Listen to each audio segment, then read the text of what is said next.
جو release locally نکلتی ہیں پاکستان تحریک انصاف کی یا ورکرز باہر نکلتے ہیں، ان کو ہر ممکن کوشش کر کے ان کی موبلٹی کو، ان کی موبلائزیشن کو کم سے کم کیا جائے، تاکہ وہ کم سے کم تعداد میں عمران خان صاحب کی پیشی کے حوالے سے جو بھی ایکٹیویٹیز ہوتی ہیں یا جو بھی راستہ ہے انہوں نے جانا ہے، ان کا موٹرکیڈ ہے، وہ اس کو کسی نہ کسی حوالے سے کم کر کے وہاں کوئی نہ کوئی موقع کسی طریقے سے حکومت کے پاس آ جائے کہ وہ جو چاہتے ہیں وہ اس طرح سے کر پائیں۔ لیکن اللہ تعالیٰ کی ذات فرماتی ہے کہ ایک پلان ساری سب کا ہے اور ایک پلان اللہ تعالیٰ کی ذات کا ہے، اور ہوتا وہ یہ جو اللہ کی ذات کا ہے۔ جہاں کو راکھے سائیاں مار سکے نہ کوئی، تو اللہ تعالیٰ کی ذات بچانے والی ہے، زندگی موت اللہ کے ہاتھ میں ہے۔ ایک دن اور اسی طرح گزر گیا اور تمام کوششیں جو کی جا رہی تھیں پچھلے اب تو کافی عرصے سے، وہ سب کوششیں بالآخر پھر سے ایک مرتبہ پھر ناکام ہو گئیں۔ عمران خان صاحب جب پہنچے جوڈیشل کمپلیکس تو وہاں آگے ناکہ بندی کی گئی تھی اور انہیں آگے نہیں جانے دیا جا رہا تھا، تاکہ کسی طرح سے وہ کورٹ میں حاضری لگوانے نہ پہنچیں اور ان کی طرف سے ایک مرتبہ جو ان کی انڈرٹیکنگ تھی اس کی نفی ہو جائے اور ایک آفینس ان کا اور ریکارڈ پہ آ جائے اور ان کے لیے جوڈیشری کے پھر سے سخت ترین احکامات جو ہیں وہ جاری کرائے جائیں۔ اس سچویشن کو بھانگتے ہوئے، ان چیزوں کو دیکھتے ہوئے عمران خان صاحب نے وہیں سے رابطہ کیا اسد عمر صاحب سے، ان کو اس صورتحال سے آگاہ کیا، جس کے بعد انہوں نے اپلیکیشن دائر کی کہ اس طریقے سے یہ صورتحال بن رہی ہے۔ اس سے پہلے ان کی جو ان کا قافلہ چاہ رہا تھا اس کے اوپر شیلنگ کر کے اسے روکنے کی کوشش کی گئی اور بڑی بھاری مقدار میں یہ شیلنگ ہوئی، آنسو گیس پھینکی گئی، کارکنان جو تھے ان کو کافی نقصان پہنچا اس ساری کارروائی سے۔ جب جوڈیشل کمپلیکس کے دروازے پہ پہنچے تو آگے نہیں جانے دیا جا رہا تھا عمران خان صاحب کو کورٹ روم تک، تو پھر کسی طریقے سے ایک زخمی جو گارڈ تھے عمران خان صاحب کے، وہ کورٹ میں پہنچے اور انہوں نے وہاں جا کر یہ بیان کیا کہ جی وہاں کھڑے ہیں، گیٹ پہ کھڑے ہیں اور آگے نہیں آنے دیا جا رہا اور وہاں یہ کارروائی ہو رہی ہے اور میں زخمی ہوں، حالت میں ہوں۔ تو اس کے بعد جج صاحب نے گاڑی میں ہی حاضری لگوانے کے احکامات جاری کیے اور عمران خان صاحب کی حاضری جو ہے وہ جو 18 تاریخ کی توشہ خانہ کیس میں پیشی تھی اس میں ہو گئی۔ اب توشہ خانہ کا کیس یہ وہ کیس ہے جس حمام میں آپ کہیں کہ سب ننگے نکلے، اور عمران خان صاحب نے اگر 7 گھڑیاں لیں اور ان میں سے ایک گھڑی کے اوپر یہ سارا شور ہوگا مچا، تو اس میں سے اور مطلب ساری لیگیلٹیز پوری کرنے کے بعد جو اس کی ڈیو پیمنٹ تھی رولز اینڈ ریگولیشنز کے انڈر وہ پے کی، جو بھی طریقہ کار تھا وہ اس کے تحت انہوں نے وہ گفٹ لیا اور اس کا انہوں نے جو بھی اس کا ڈسپوزل کا ان کو مناسب لگی، ان کی ملکیت تھی وہ جو بھی انہوں نے مناسب سمجھا اس کے ساتھ کیا۔ تو عقل یہ سمجھنے سے بالاتر ہے کہ کیا باقی لوگ جنہوں نے گاڑیاں لیں ان کے خلاف بھی کوئی کیس لیا جائے گا، کیونکہ انڈر دا لا قانون کے تحت جو گاڑیاں اسٹیٹ کو تحفے میں ملتی ہیں یا کسی بھی اسٹیٹ کے فنکشنری کو، کسی پبلک آفس ہولڈر کو تحفے کے طور پہ ملتی ہیں، وہ گاڑیاں اسٹیٹ کو جاتی ہیں، وہ گاڑیاں کوئی بھی شخص کوئی بھی قیمت ادا کرنے کے بعد توشہ خانہ سے نہیں نکلوا سکتا، اور یہی صورتحال اینٹیکس کی بھی ہوتی ہے۔ لیکن بہت سی اس طرح کی چیزیں بہت کم قیمت میں وہاں سے نکلی ہیں، توشہ خانہ سے نکلی ہیں، لیکن اب کارروائی ان پہ ہوگی یا نہیں ہوگی یہ اب آنے والا وقت جو ہے وہ بتائے گا۔ لیکن پھر بھی اس سب کے بعد توشہ خانہ کا جس زمین کے اوپر توشہ خانہ کا کیس کھڑا تھا، اس کی بیس، اس کی فاؤنڈیشن جو ہے وہ مورل گراؤنڈ اس کی کوئی نظر نہیں آتی ہے۔ اس کے بعد لاہور میں جب عمران خان صاحب یہاں سے نکلے ہیں 18 مارچ کی سیٹرڈے کی صبح کو، ہفتے کی صبح کو اسلام آباد ہائی کورٹ کی پیشی بھگتانے کے لیے اسلام آباد کی جانب موٹر وے کا اور ٹول پلازا کا انہوں نے رخ کیا ہے، تو ان کے لاہور میں ٹول پہ پہنچتے سے پہلے ہی ان کے گھر پہ زمان پاک پہ دھاوا بول دیا گیا۔ بھاری مقدار میں بھاری نفری پولیس کی وہاں پہ گئی، باوجود اس کے کہ لاہور ہائی کورٹ میں ایک دن پہلے جس بینچ نے پٹیشن سنی تھی زمان پاک کے آپریشن کی، انہوں نے مزید آپریشن سے منع کیا تھا، اور ساتھ ہی ساتھ انہوں نے یہ بھی کہا تھا کہ اگر کوئی سرچ ہونی ہے زمان پاک کی تو وہ باقاعدہ سرچ وارنٹ کے ساتھ، اور ایس پی لیول کے جو آفیسر ہیں وہ اس کو جا کے سپروائز کریں گے۔ لیکن ان ساری باتوں کی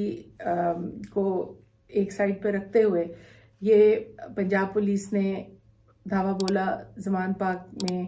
اعتزاز احسن صاحب جو کہ پڑوسی ہیں عمران خان صاحب کے، ان کے گھر کے تھرو راستہ لے کر